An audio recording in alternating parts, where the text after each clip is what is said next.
Madame, Monsieur, bonsoir, bienvenue dans ce point de l'actualité. Nous sommes jeudi à moins de 48 heures de la présidentielle de ce samedi 31 octobre. C'est le dernier jour de la campagne électorale. Les candidats ont marqué ce 15e jour par des meetings dans plusieurs localités, des caravanes dans des villes et quartiers aux couleurs des candidats, des concerts d'artistes pour marquer la fin de ces 2 semaines de mobilisation des électeurs. La communauté musulmane était en prière dans la nuit d'hier. Ce mercredi marquait la naissance de Mahomet, le prophète de l'islam, une commémoration à la grande mosquée de la Riviera Golfe autour de la contribution de l'islam pour des élections apaisées. Au cours du Maoulid, les guides religieux ont prié pour la paix et la cohésion sociale dans le pays. Konepa Gassoro.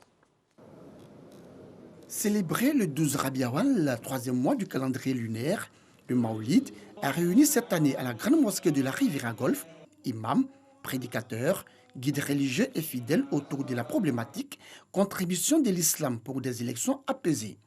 Pour les responsables du COSIM, Conseil supérieur des imams des mosquées des affaires islamiques en Côte d'Ivoire, il s'agit de saisir l'opportunité de cette nuit qui commémore la naissance du prophète de l'islam, le prophète Mohammed, paix et salut de Dieu sur lui, pour sensibiliser les populations vivant en Côte d'Ivoire sur la nécessité de préserver la paix pendant et après l'élection présidentielle du 31 octobre prochain. Jeunes catholiques, jeunes protestants, jeunes musulmans, donnez-vous la main pour préserver la paix dans notre pays. Chers frères, chères sœurs, notre pays se trouve à la veille d'échéances importantes. Il dépend de chacun et de chacune de nous que ces moments essentiels de la vie de notre chère Côte d'Ivoire soient des moments de quiétude et non des occasions d'attiser les haines. Cette nuit spirituelle a bénéficié du soutien du Premier ministre, chef du gouvernement, ministre de la Défense, Ahmed Bakayoko, représentant le président de la République, Alassane Ouattara.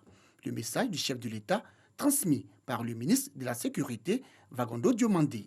Voudrais-je inviter, au nom de son Excellence, Monsieur le Président de la République, les éminents guides religieux ici présents à davantage de prières et d'intercession à l'occasion de cette importante nuit de la commémoration de l'anniversaire du prophète, afin que la Côte d'Ivoire, notre beau pays, traverse l'échéance du 31 octobre prochain dans la paix, la quiétude et la fraternité. Louanges, invocations, prières et bénédictions pour la cohésion, la stabilité et le développement de la Côte d'Ivoire. Des temps forts qui ont également meublé cette fête du Maoulid 2020-1442 Égir. La communauté musulmane en prière pour la paix à l'occasion du Maoulid hier. Une rencontre culturelle avait aussi pour thème des élections apaisées en Côte d'Ivoire.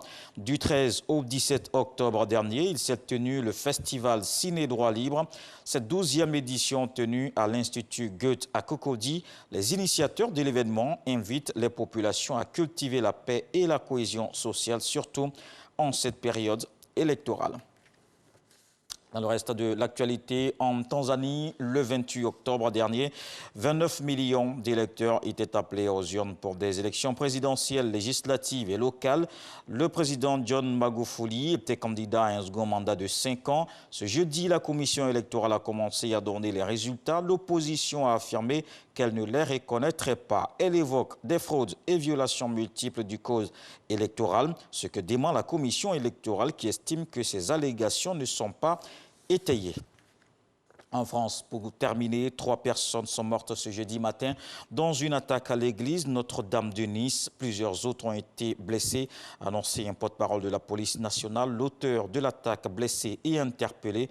Le parquet antiterroriste est saisi de l'enquête et le plan Vigipirate porté au niveau urgence attentat partout en France. Le ministre de l'Intérieur, Gérald Darmanin, a organisé une réunion de crise à Paris à laquelle a participé en fin de matinée le président de la République. Emmanuel Macron s'est rendu ensuite à Nice. Il a déclaré que la France ne céderait rien sur ses valeurs, appelant le pays à l'unité. Rendez-vous à 20 h pour le journal. Mais tout de suite, les infos régionales.